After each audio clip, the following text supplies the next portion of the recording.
social emotional learning programs and how it impacts student achievement and academic success. And so while grappling with that and thinking about that, I met with someone who handed me the Fierce book and said, you need to read this and you need to contact Fierce. So I did. What are we most concerned about?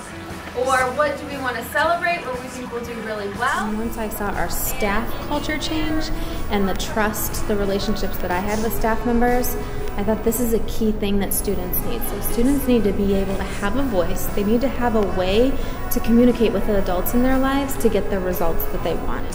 Whether it's someone who has a connection at a university and can help me prepare for my interview to get into college, or whether it's a job. I thought this was a key skill that would just help our mission, which is college for certain. For 4 years, I did not do very well because I couldn't consult anyone, and because I couldn't consult anyone, everything stayed with me. And so before Fierce, I felt like people was gonna judge me, attack me, and say like, she's a creep, she's weird, or something. Fierce Conversations has definitely impacted our students not only in our school, but also with their families and friends, their relationships.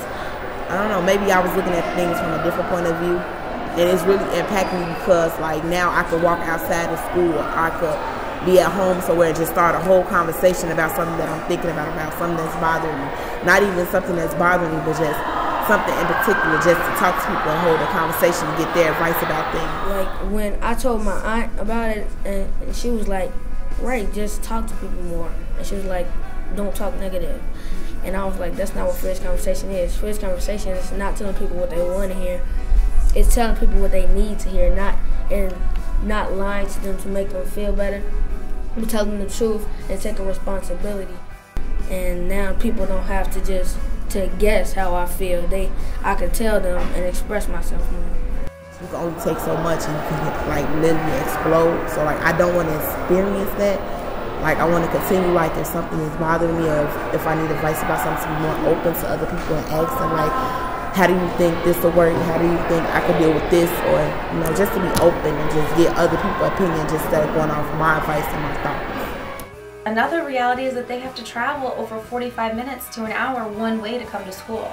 So our students are taking public transportation, committed, being in full uniform, walking through the doors at 8 o'clock a.m. to be on time, to have a learning experience, and they're doing that because they're internally driven to do so.